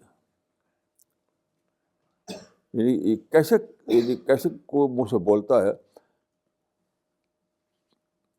میں حیران ہوں کہ کیسے یعنی اتنے مسلمان اتنے وہ ہو گئے ہیں, نڈر ہو گئے, کہ جو بات قرآن و حدیث میں لکھی ہی نہیں ہوئی اس کو بولتے ہیں. یہ کیسے بولتے ہیں وہ؟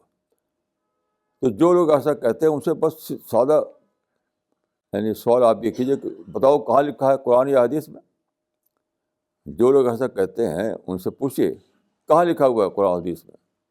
تو جب تک وہ آیت یا حدیث نہ بتائیں اس وقت تک آپ نہ تو اس کو مانیے نہ اس پر سوال کیجیے، نہ اس کو مانیے نہ اس پر سوال کیجیے. مولانا اگلا سوال سہارنپور سے مسز عصمت خانم کا ہے. انہوں نے لکھا ہے، مولانا جب خدا نے مختلف رائے رکھنے کا منصوبہ اپنی تخلیقی نظام میں رکھا ہے تو پھر خدا کے تصور میں اور غائب پر ایمان میں سب انسان ایک رائے کیسے رکھ سکتے ہیں؟ اس پر بتائیں. اس سے کوئی تعلق نہیں، اس کا عقیدہ سے بلیف تعلق نہیں ہے. جی وہ عقیدہ اور بلیف تو ایک ہی رہے گا، اس میں تو ونس ہوگی، اس میں کہیں نہیں ہو سکتا. باقی دنیا میں انسان پیدا ہوتا ہے، ہر ایک کی اپنی الگ ٹیسٹ ہے، ہر ایک کا الگ یعنی ڈھنگ پر اس کی اپبرنگنگ ہوتی ہے، الگ الگ ڈھنگ سے اس کی سوچ بنتی ہے، اس لیے ڈفرینس آتے ہیں. لیکن اس ڈفرینس کو پھر سارٹ آؤٹ کرنا ہے، سارٹ آؤٹ کر کے پھر آپ کو سچائی تک پہنچنا ہے. وہ در از آلسو ٹیسٹ پیپر. جس طرح آپ کو پرابلم سے حل کرنا ہے ایسی ڈفرینسز کو بھی سارٹ آؤٹ کرنا ہے. اور اس سے بہت یہ بلیسنگ ہے کیونکہ اس سے انٹلیکچوئل ڈیولپمنٹ ہوتا ہے. اگر آپ سب لوگوں کی سوچ ایک ہو، ڈفرینسز نہ ہوں، تو اس کے بعد کیا ہوگا؟ انٹلیکچوئل اسٹیگنیشن آ جائے گا. انٹلیکچوئل اسٹیگنیشن یعنی ذہنی جمود. تو ڈفرینس تو بہت بڑی بلیسنگ ہے، اسی کی وجہ سے ڈسکشن ہوتا ہے، اس کی وجہ سے ایک دوسرے کے دوران انٹلیکچوئل ایکسچینج ہوتا ہے، اسی کی وجہ سے ساری ترقیاں ہوتی ہیں. تو ڈفرینس از اے بلیسنگ، وہ کوئی ایول نہیں ہے. لیکن ڈفرینس کو سارٹ آؤٹ کر کے آپ کو ایک سچائی تک پہنچنا ہے. یہ ایک پروسیس تو آپ چلے گا آپ کے اندر. ایسا نہیں ہو سکتا کہ آپ انتشار میں یا کنفیوژن میں جیتے رہیں. کنفیوژن سے باہر آپ کو آنا ہے اپنے عقل کو استعمال کر کے. مولانا اگلا سوال روڑکی سے ہے ساجد انور صاحب کا. انہوں نے لکھا ہے، مولانا we also go through many experiences in our daily life but many a times unable to draw right lessons from them, thus losing the opportunity to get the spiritual food contained in them. My question is, how can we develop the right thinking?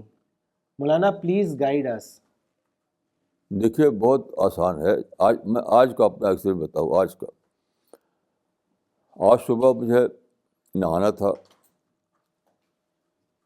تو میں نے کیا کیا، میرے bath room میں geyser ہے اس چلا دیا، آدھ گھنٹے تک چل گیا، پانی اس کا گرم ہو گیا. کمرے میں باہر آیا تو آپا نے 2 ہیٹر لگا دیا تھا، وہاں کمرہ بھی گرم تھا. تو نہا کر جب نکلا تو گرم کپڑے تو نہا کر نکلا تو گرم کمرے میں بیٹھ کر وہ کپڑا بدل لیا، سب کچھ بالکل اسموتھ طور پر ہوا. تو میں نے کیا کیا، میں نے سوچا کہ جب اس سے پہلے میں گاؤں میں تھا تو ہمارے گاؤں میں بجلی نہیں تھی، الیکٹریسٹی نہیں تھی. وہاں پر کروسین سے لیمپ جلتے تھے، لالٹین جلتی تھی، لالٹین. تو میں نے کمپیئر کیا کہ اس وقت میرے لیے پاسبل ہی نہیں تھا کہ میں گیزر چلاؤں اور ہیٹر چلاؤں، کیونکہ وہاں تھا ہی نہیں ہے، الیکٹریسٹی ہمارے گاؤں میں آئی نہیں تھی.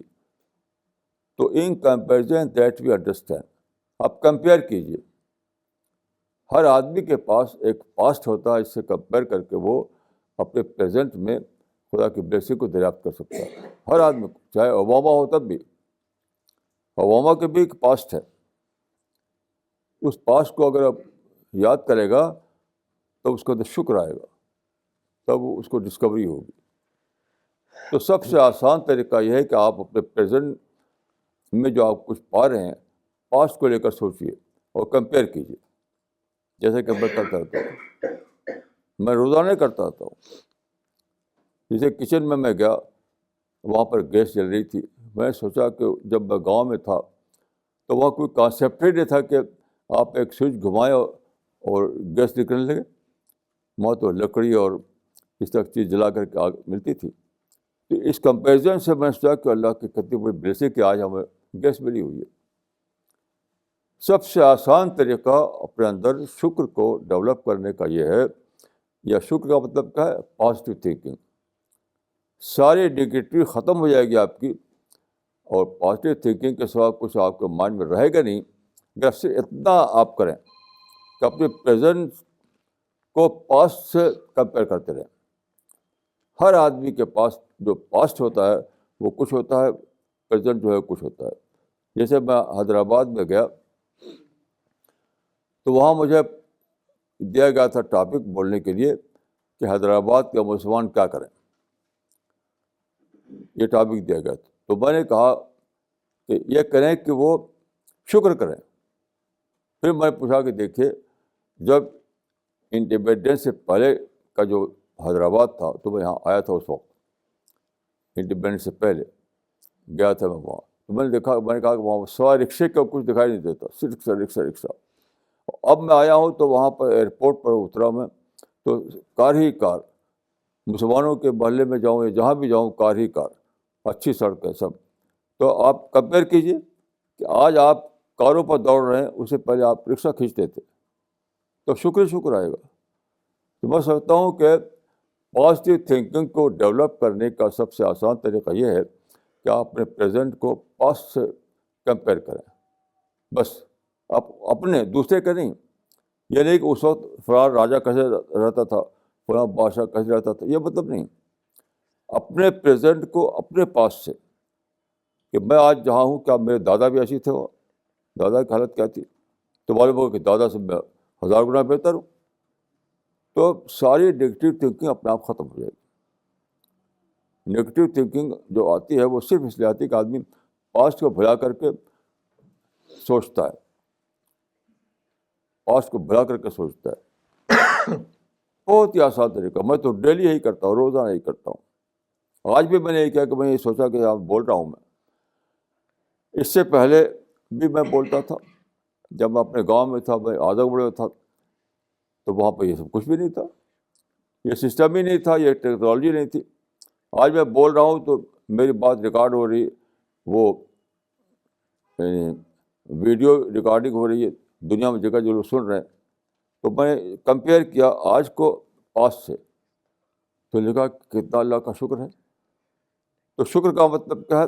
اپنی نگیٹیو تھنکنگ کو ختم کرنا اور پازیٹیو تھنکنگ کو ڈیولپ کرنا. سب سے بڑا جو فارمولہ ہے پرسنالٹی ڈیولپمنٹ کا وہ یہ ہے کہ آپ اپنے اندر سے نگیٹیو تھنکنگ کو ختم کریں اور پازیٹیو تھنکنگ کو ڈیولپ کریں. اور اس کا سب سے آسان راز یہی ہے ہر آدمی کے لیے. جیسے ابھی کل کی بات ہے, ایک صاحب میرے پاس آئے, سوٹ ووٹ پہنے ہوئے تھے, وہ بہت ہی شاندار سوٹ تھا ان کا. تو وہ بھی لگے یہ کرنے کہ مسلمان ظلم ہو رہا, یہ ہو رہا, وہ ہو رہا.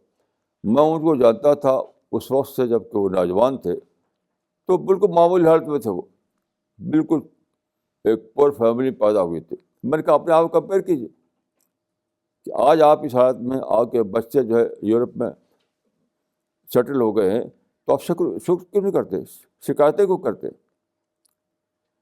تو میں جو ہے اپنے تجربے سے میں نے پایا کہ لوگ اپنے اتنی ہی سے وغیرہ کریں, اپنے پریزنٹ کو اپنے پاسٹ سے کمپیئر کریں, تو ساری نگیٹیو تھنکنگ ختم ہو جائے. مولانا اگلا سوال لینے سے پہلے ایک کامنٹ پڑھنا چاہیں گے جو نیو یارک سے ڈاکٹر وقار عالم نے ابھی بھیجا ہے. انہوں نے لکھا ہے, I work with brothers and sisters of Ibrahim faith and greet them on their new year. In return, they ask me about the Islamic New Year, and that opens a discussion about Islamic faith and helps me to introduce them about Islam. This is the positive side of New Year greetings. ہاں, بہت اچھا ہے. بہت اچھا example ہے، بہت اچھا example ہے. مولانا اگلا سوال جو ہے وہ پینسلوینیا یو ایس اے سے ہے، خواجہ کلیم الدین صاحب کا. انہوں نے لکھا ہے، مولانا صاحب, you have aptly termed that the Charter of Universal Declaration of Human Rights is akin to modern day Sulh Hudaybiyah in the latest issue of Al-Risala Monthly. The Prophet and his companions had embarked upon Dawa work immediately after Sulh Hudaybiyah. Within 2 years, Islam became the dominant thought and lasted for several centuries. But today, why we do not see the same result despite 65 years passed since the adoption of Universal Declaration of Human Rights? Please throw some light on this. دیکھیے اسی واقعے میں یعنی حدیبیہ کے واقعے میں اس کا جواب موجود ہے. وہ یہ ہے کہ ہمیشہ کوئی بھی سچویشن ہو اس میں کچھ پلس پوائنٹ ہوتے ہیں، کچھ مائنس پوائنٹ ہوتے ہیں، ہمیشہ ہوتے ہیں.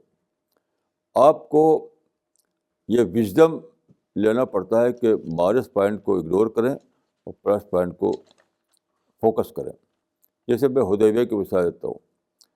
جس وقت حدیبیہ ایگریمنٹ ہوا تھا اس وقت آپ جانتے ہیں کیا صورت تھی؟ مکہ میں اس وقت بھی حرم کے اندر 360 بت رکھے ہوئے تھے. آپ ذرا غور کیجیے، جس وقت حدیبیہ ایگریمنٹ ہوا تھا، آپ پڑھ لیے کتابوں میں، عین اس وقت کیا صورت تھی کہ مکہ کا جو سب سے ہولی ماسک کو کہی جاتی ہے، مقدس کعبہ، وہاں پر 360 بت رکھے ہوئے تھے. مشرکین کا دبدبہ وہاں قائم تھا. تو رسول اللہ صلی اللہ علیہ وسلم نے اس کو اگنور کیا، تب وہ حدیبیہ کے اپرچونیٹیز کو اویل کر پائے. اگر اس کو اگنور نہ کرتے تو کہتے کہ چلو وہاں پر اٹیک کریں گے، وہاں لڑنا ہے ہمیں، وہاں اس کو پاک کرنا ہے. اس زمانے میں یونائیٹڈ نیشنز نے جو ہم کو اپرچونیٹیز کھولی ہے اس پر لوگ فوکس نہیں کر رہے ہیں، فوکس کر رہے ہیں کچھ دوسرے واقعات پر. کہ امریکہ جو ہے فلسطین میں اسرائیل کو کیوں سپورٹ دیتا ہے، اور وہاں بمبارڈمنٹ کیوں کرتا ہے، وہاں یہ کیوں کرتا ہے، وہاں وہ کرتا ہے. یعنی یہ بالکل سنت کے خلاف کر رہے ہیں. اینڈ اس وقت جب کہ رسول اللہ صلی اللہ علیہ وسلم حدیبیہ کی اپرچونیٹی کو اویل کر رہے تھے، اسی وقت مسائل موجود تھے، وہ کو اگنور کیا آپ نے. اس قسم کے مسائل کو لے کر کے جو لوگ ڈکٹیو بنے ہوں وہ خود رسول اللہ کی سنت سے بہت دور ہیں. رسول اللہ کی سنت سے کوئی تعلق نہیں. رسول اللہ کی سنت کا مطلب یہ ہے کہ اپرچونیٹیز کو دیکھو، پرابلم کو مت دیکھو. تو یونائیٹڈ نیشنز کے چارٹر سے جو اپرچونیٹیز کھلی ہیں، مواقع، ان کو دیکھو. اس وقت اگر کچھ دوسرے مسائل ہیں تو وہ اگنور کرو. اس طریقے سے جب آپ اپرچونیٹیز کو اویل کریں گے تب ایک نیا فیوچر بنے گا آپ کا، ورنہ نیا فیوچر بننے والا نہیں کوئی. تو ایک نیا فیوچر کریٹ کرنے کی ایک ہی شکل ہے کہ آپ جو اپرچونیٹیز کھولی ہیں یونائیٹڈ نیشنز نے اس کو فوکس کریں. اور اس وقت اگر کہیں اور پرابلم ہے تو ہونے دیجیے پرابلم. اس پرابلم کو آپ ڈال دیے فیوچر کے خانے میں، اور پھر اپنا پلاننگ کیجیے. اپنی پلاننگ جو مسلمان آج کل کرتے ہیں اپرچونیٹیز کو لے کر نہیں کرتے ہیں بلکہ پرابلم کو لے کر کرتے ہیں. اس وجہ سے کچھ نہیں ہو رہا ہے، جو رسول اللہ کی سنت کے ساتھ خلاف ہے. رسول اللہ نے جو پلاننگ کی وہ حدیبیہ کے ذریعے جو اپرچونیٹیز کھلی ہوئی اس کو لے کر کی، یعنی کہ مکہ میں کیا ہو رہا ہے. کیونکہ حدیبیہ جب ہوا تھا تو مکہ فتح نہیں ہوا تھا، تب بھی مکہ انہوں کے قبضے میں تھا. یہ بہت بڑی سنت ہے رسول اللہ کی، جس کو مسلمان نہ سمجھتے ہیں نہ اس کو اویل کر پاتے ہیں. کہ جس وقت آپ پلاننگ کر رہے ہیں اس وقت اپرچونیٹیز کا اس کو فوکس کیجیے، باقی چیزوں کو اگنور کر دیجیے، اوائڈ کیجیے. یہ راز جس سے مسلمانوں کو کوئی نیا فیوچر بن سکتا ہے. اگر مسلمان اس سنت کو نہیں پکڑیں گے تو 1000 سال بھی ان کے لیے کوئی نیا پروفیسر بننے والا نہیں. مولانا اگلا سوال لینے سے پہلے ایک کامنٹ پڑھنا چاہیں گے جو دوحہ قطر سے مولانا عبد الباسط عمری نے بھیجا ہے. انہوں نے لکھا ہے، مولانا قرآن میں بار بار کہا ہے خواہشات کے پیچھے مت بھاگو. مولانا ہماری خواہشات میں سب سے بڑی چیز آئیڈیل کی طلب ہے. پہلے یہ بات سمجھ نہیں آتی تھی کہ کس طرح ہم اپنے آپ کو اس سے بچائیں، لیکن آپ نے جو بات کہی کہ ہم اس کو پوائنٹ آف ریفرنس بنا کر اسے جنت کی یاد اور دعا میں کنورٹ کریں، مولانا یہ میرے لیے بہت بڑی چیز ہے. اللہ آپ کو لمبی عمر اور صحت دے. مولانا اگلا سوال آیا ہے اسلام آباد پاکستان سے وسیم باری صاحب کا. انہوں نے لکھا ہے، مولانا how can I اویکن my consciousness permanently, please guide me. وہ تو آج میں اسے بولا کہ جو آج میں نے کہا کہ ریچارج یور مائنڈ، اپنے مائنڈ کو بار بار چارج کیجیے.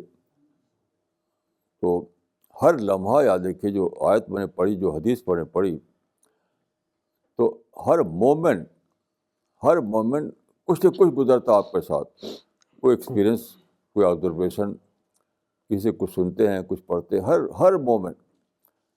تو آپ اپنے شعور کو، اپنے مائنڈ کو اگر ڈیولپ کر سکیں کہ اسے ایکسٹریکٹ کرے آدمی، اسے آپ ایکسٹریکٹ کر سکیں، اسے نکال سکیں، وہ چیز کو میں کہتا ہوں پوائنٹ آف ریفرنس. تب یہ سلسلہ جاری رہے گا. اگر ایسا نہیں کریں گے تو ڈسکنٹینیو ہو جائے گا، پھر جاری نہیں رہ سکتا. تو ہر چیز آپ ایک پاؤں اٹھاتے ہیں زمین پر، تب بھی اس میں ایک پوائنٹ آف ریفرنس ہوتا ہے. آپ آنکھ کھول کر دیکھتے ہیں تب بھی پوائنٹ آف ریفرنس ہوتا ہے. مثلاً جب میں اپنے گھر سے نکلا تو باہر چیزیں دکھائی دے رہی تھی، تو میں نے سوچا کہ اگر باہر روشنی نہ ہو، مجھے آنکھ ملی ہوئی ہو اور باہر روشنی نہ ہو تو میں کچھ نہیں دیکھوں گا. آنکھ نہیں دیکھتی جب تک کہ روشنی باہر موجود نہ ہو. تو باہر لائٹ ہونا چاہیے تب آپ کی آنکھ دیکھ پاتی کسی چیز کو.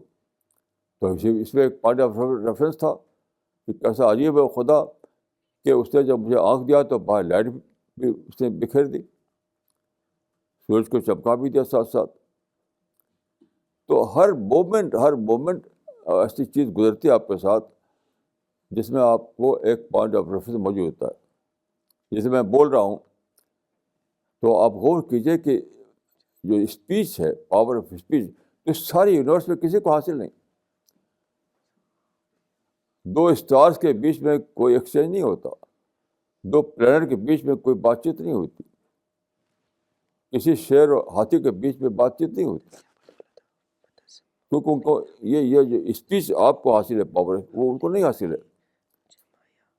تو ہر وقت آپ بولتے ہیں، وہ بھی ایک پوائنٹ آف ریفرنس ہے. تو اصل چیز جو ہے وہ ایک اویکنڈ مائنڈ. اویکنڈ مائنڈ اگر آپ کے اندر ہے تو ہر چیز آپ کے لیے پوائنٹ آف ریفرنس بنتی رہے گی، اور پھر وہ کنٹینیو رہے گا آپ کا پروسیس، اس میں ڈسکنٹینیو نہیں ہوگا. یہی ہے راز. مولانا اگلا سوال دھامپور سے آیا ہے مہتاب احمد صاحب کا. انہوں نے آپ سے پوچھا ہے کہ واٹ از منافقت and what is the best work that Allah likes. اس کو واضح کریں. دیکھ، منافقت کا مطلب سادہ طور پہ ڈبل اسٹینڈرڈ ہونا، دل میں کچھ ہو، زبان پہ کچھ ہو، یہ مطلب ہے منافقت کا. تو آج کل تو بہت زیادہ عام ہے. لوگوں کو خوش کرنے کے لیے، سوسائٹی میں اچھا بنے رہنے کے لیے آدمی ہر وقت بناوٹی باتیں کرتا ہے. بناوٹی باتیں کیا ہیں؟ وہی منافقت ہے. ہر آدمی خود سمجھ سکتا ہے کہ میرے دل میں کیا ہے، میں بول کیا رہا ہوں. تو منافقت کا مطلب ہے یعنی ڈبل اسٹینڈرڈ ہونا. اور کیا دوسرا کیا تھا وہ؟ what is the best work that Allah likes? اچھا، میں سمجھتا ہوں کسی کو الٹا جو ہے وہ بیسٹ ہے، کیونکہ قرآن میں آتا ہے کہ آخرت کے بارے میں فی مقعد صدق عند ملک مقتدر، کہ آخرت میں جو سلیکٹڈ لوگ ہوں گے جن کو جنت کی انٹری ملے گی، وہ سچائی کی سیٹ پر ہوں گے. سچائی کی سیٹ، کیونکہ سچا ہونا اللہ کو سب سے زیادہ پسند ہے اور منافق ہونا سب سے زیادہ ناپسند ہے اللہ کو. تو قرآن میں ہے کہ سب سے زیادہ ان المنافقین فی الدرک الاسفل من النار، سب سے زیادہ یعنی نچلے درجے میں جنت کے منافقین ہوں گے. اور جو سچے لوگ ہیں ان کے لیے کہ فی مقعد صدق عند ملک مقتدر، کہ لوگ سچائی کی سیٹ پر ہوں گے. دیکھیے سچائی کوئی ایک بات نہیں ہے، سچائی آپ کی پوری پرسنالٹی کا ایک علامت ہے. سچائی ہے تو سب کچھ ہے. اگر آپ کو سچائی ہے تو آپ کے بول میں سچائی ہوگی، آپ کی ڈیلنگ میں سچائی ہوگی، آپ کے بیہیویئر میں سچائی ہوگی، آپ کی تھنکنگ میں سچائی ہوگی. پورا وجود آپ کا سچ بن جائے گا، سچائی میں ڈھل جائے گا. تو میں سمجھتا ہوں کہ سب سے بڑی برائی جھوٹ بولنا ہے، سب سے بڑی اچھائی جو ہے سچ بولنا ہے. مولانا اگلا سوال رائچور سے کیا ہے ظہیر الدین صاحب نے. انہوں نے لکھا ہے ان دی قرآنک ورس وَتَسِمُّوا بِحَبْلِ اللَّهِ جَامِعًا وَلَا تَفَرَّقُوا. What is meant by the word حبل اللہ؟ اس کا مفسرین نے لکھا ہے کہ اس سے مراد ہے قرآن، یعنی قرآن جو ہے حبل اللہ ہے.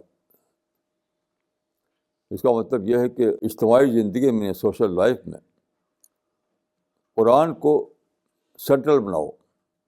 یعنی ایک چیز قرآن سے نکل آئے تو بس سب لوگ اس کو مان لیں. اجتماعی زندگی یا سوشل لائف کے لیے ضروری ہوتا ہے کہ آپ کی ایک چیز ایسی ہو جس پر سب کو اگریمنٹ ہو جائے، سب لوگ مان لیں اس کو، کوئی سینٹرل چیز ہو. تو قرآن کو سینٹرل چیز بناؤ. کوئی بات ہو، ڈفرینسز ہوں یا کوئی ڈفرینس آف اوپینین ہے، کسی بات پہ کئی رائے بن رہی ہیں، تو کیسے ڈیسائیڈ کیا جائے؟ تو ڈیسائیڈ کرنے کا طریقہ یہ ہے کہ قرآن کو دیکھو، اس میں جو بات ملے اس کو سب لوگ مان لیں. جیسے ایک مثال میں دیتا ہوں آپ کو، جیسے ہندوستان میں سارے مسلمان ایک ہی بولی بولتے ہیں کہ ہم پر ظلم ہو رہا ہے. ہندوستان کے بعد ساری دنیا کی بات ہے، ساری دنیا کے مسلمان ایک ہی بولی بولتے ہیں کہ ہم پر ظلم ہو رہا ہے. اب آپ بیٹھے تو ہم سوچیں کہ بھائی ہمارا مائنڈ تو یہ کہہ رہا ہے کہ ظلم ہو رہا ہے، لیکن قرآن کیا کہتا ہے اس کو دیکھو. تو قرآن میں ہے وما اصابکم من مصیبۃ الا بما کسبت ایدیکم، یعنی تم پر جو کچھ گزرتا ہے وہ سب تمہارے اپنے ہی کیے کی وجہ سے ہوتا ہے. یعنی you are paying the price of your own wrong policies. یہ قرآن بتائے گا آپ کو، you are paying the price of your own wrong policies. تو سب لوگ مان لیں اس کو، پھر ہاں بھائی ٹھیک ہے. اور پھر سوچیں پھر کیا ہوگا، انٹراسپیکشن آئے گا، اپنی غلطیوں کو ڈھونڈنے لگیں گے لوگ. یعنی سب کو مائنڈ میں یہ آ رہا ہے کہ ہم پر ظلم ہو رہا، ظلم ہو رہا. اب سب مل کر اگر قرآن کو پڑھیں اور یہ آیت سامنے آ جائے تو سب کو سرنڈر کرنا چاہیے. سرنڈر کہ بھائی اب جواب مل گیا، اب انٹراسپیکشن کرو، خود اپنی غلطیوں کو نکالو، کہاں ہم نے غلط پالیسی اختیار کی اس کو پتہ کرو، اس کو کریکٹ کرو. اس طرح سے اتحاد آئے گا. تو قرآن کو حبل اللہ بنانا، یہ قرآن کو یہ حیثیت دینا کہ جو اس میں نکل آئے وہی ہمیں اس کو مان لینا ہے. اس سے یونٹی آتی ہے اور اس سے سب کچھ درست ہوتا ہے. مولانا یہ سوال چنئی سے آیا ہے مولانا الیاس کا. انہوں نے لکھا ہے فرد کو نیک بنانے کے لیے حکومت کی ضرورت ہے یا نہیں، اسی طرح قوم کی ترقی کے لیے حکومت کی ضرورت ہے، اس کے بارے میں بتائیں۔ یہ تو بالکل یعنی فرد کو حکومت کیسے ٹھیک کر دے گی؟ فرد کو حکومت کیسے ٹھیک کر دے گی؟ جیسے انڈیا میں دیکھیے گورنمنٹ آئی تو 60 برس سے زیادہ بیت گئے تو کیا افراد جو ہے سب حکومت ٹھیک کر دیا؟ کرپشن، کیوں کرپشن انڈیا میں ہے؟ یہ سارے حکومت کے لوگ بولتے ہیں کہ ہم کرپشن نہیں چاہتے، تو پھر کرپشن کیوں ہے؟ اگر حکومت کے قبضے میں ہو فرد کو بدلنا تو انڈیا میں کرپشن نہیں ہونا چاہیے۔ تو یہ سیکولر رول ہو یا مسلمانوں کا رول ہو، حکومت فرد نہیں بدلتی، فرد کو آئیڈیالوجی بدلتی ہے۔ یعنی انڈیویجول جو ہے وہ اس کو آئیڈیالوجی بدلتی ہے۔ اپنا خود آدمی کے اندر ایک سوچ ڈیولپ کرتی ہے، خود آدمی کے اندر ایک ڈٹرمنیشن آتا ہے، خود آدمی کے اندر ایک پروسیس جاری ہوتا ہے آدمی کے مائنڈ میں، تب انسان بدلتا ہے۔ حکومت سے کیا تعلق اس کا؟ یہ تو بالکل ہی یعنی چائلڈش تھنکنگ ہے کہ حکومت بدل دے گی افراد کو۔ چائلڈش تھنکنگ ہے، اس کا تعلق نہ عقل سے ہے نہ اسلام سے ہے۔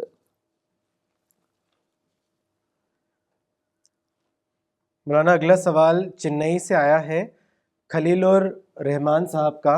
انہوں نے آپ سے پوچھا ہے کہ please throw some light on جہاد اور اجتہاد، much confusion prevails on this subject. اس پہ ہم بہت لکھا، آپ پڑھ لیجیے، ہماری کتابوں میں جہاد و اجتہاد میں بہت کافی، مثلا ایک کتاب آپ پڑھ لیجیے مسائل اجتہاد، صرف ایک ہی کتاب میں آپ کو پورا جواب مل جائے گا، مسائل اجتہاد۔